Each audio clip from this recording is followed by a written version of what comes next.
This mead was fortified to 30% ABV and it's been aging for a whole year. Let's see how it is.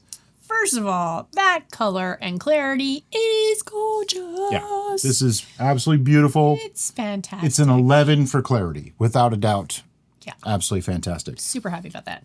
I think we fortified this with a bunch of stuff. This was like rum and Everclear and all sorts of things. It was a meme, okay? It was a joke. We were just trying to get to 30% because we had people tell us that they were fermenting meads to 30% and higher. And the yeasts just don't do that. Yeast don't do that. They're like, nope. So that's what we did this to show you, well, sure, you can, in theory, but not through fermentation alone. Right. Now, 30% sounds stupid high, okay? We could have gone to 20, 22, 24, and would have been great. The thing is, the more you fortify, the more you change the flavor. And we know that. I would say beyond 30%, I'd have a really tough time even calling it a mead anymore. I mean, is it? If you take even at 30, maybe not. Everclear and you put like a drop of wine in it, is that really wine anymore?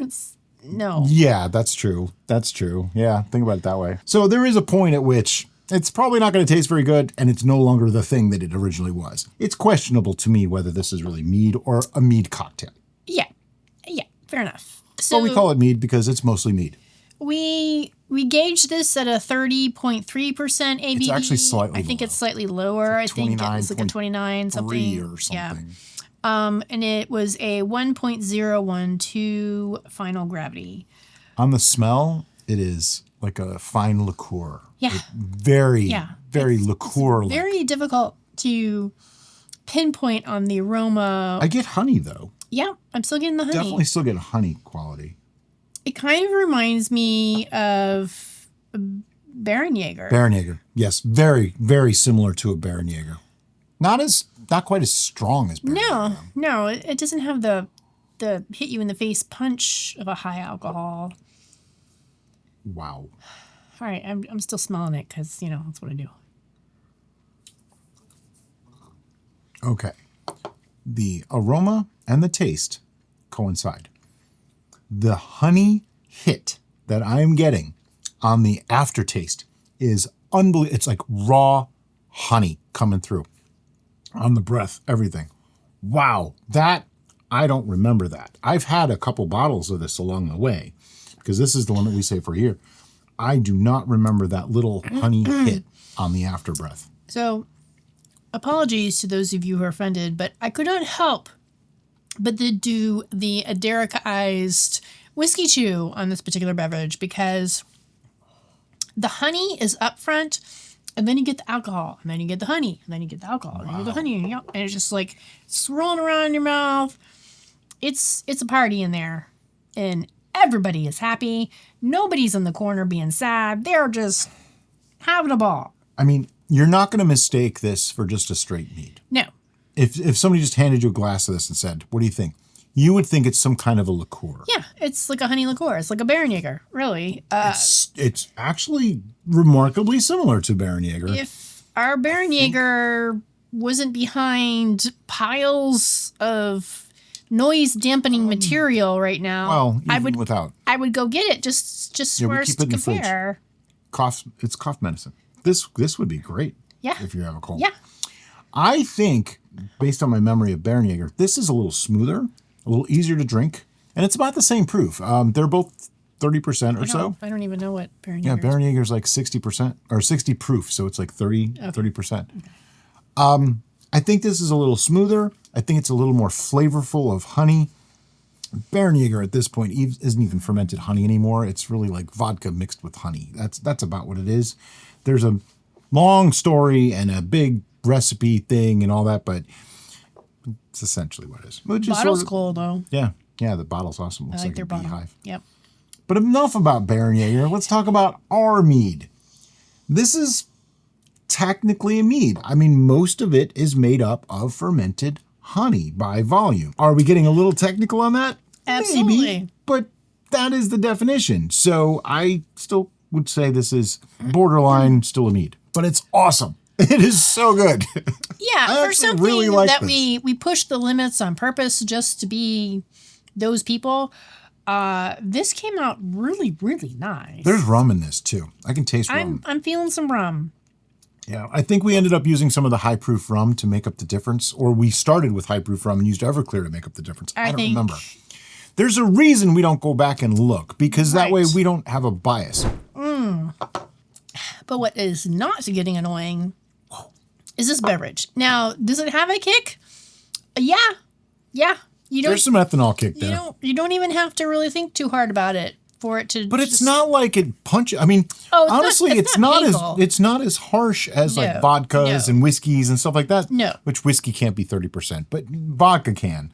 It's not as much of a punch as a truly distilled beverage because of that mead taking it down a notch. And I think the mead melded with the distilled liquor enough that it made this really lovely mix. Right. And I can see this actually being enjoyed as it is, combined. Over ice, it's really, really good. I will tell you that right now because I've done that. This would be a great addition if you wanted to make a hot toddy. Oh, yeah. When you're not feeling very well. Mm-hmm. Instead of the whiskey. It's also very good mulled. Yep. Mulled would be lovely.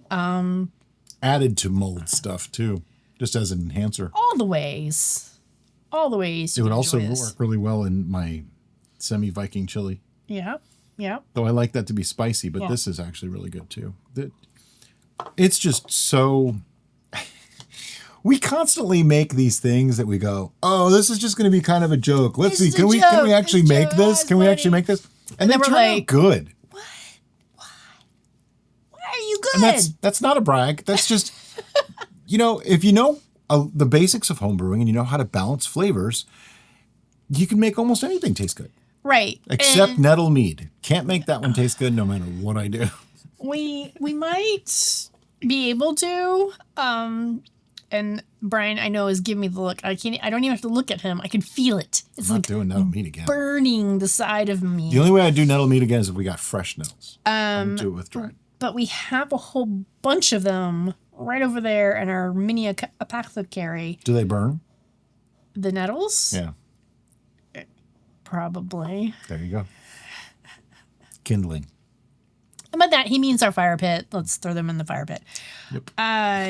That's not really where I was going, but no, I'm completely derailed. We did that back in the day before we were tweaking our recipes and adding perfection. So maybe with acid, that would give it a nice brightness that would tone down that earthiness. If we put in maybe 25 pounds of some other fruit or something, then it's not the same thing anymore. I know. I'm being facetious. And Paul's made a bunch of nettle beer. Fresh nettles. That's true. He gets... Like I said, I would do it again if with fresh nettles. We just have They don't grow here. Import Sam.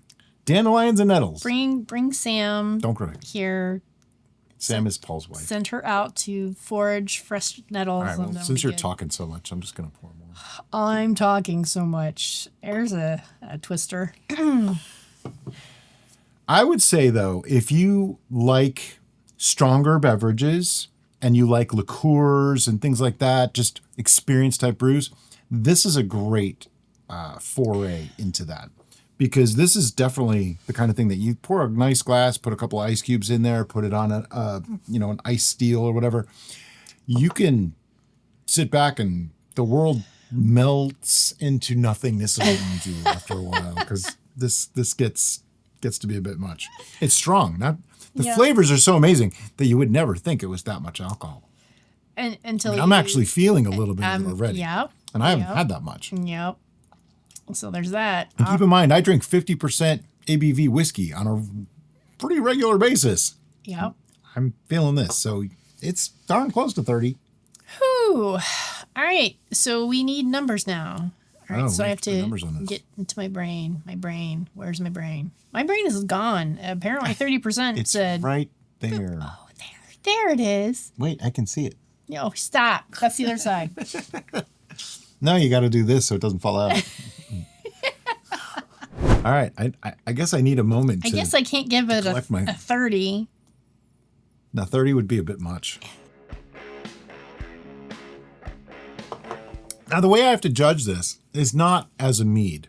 I have to judge it as a beverage. Mm-hmm. Okay. Because that's not fair. If I say mead, people go, that's not really. So I don't want to judge it as a mead. I want to judge it as a beverage, something that we made. So the way our scoring works, 1 through 10, 11 being reserved for those things that are just absolutely amazing.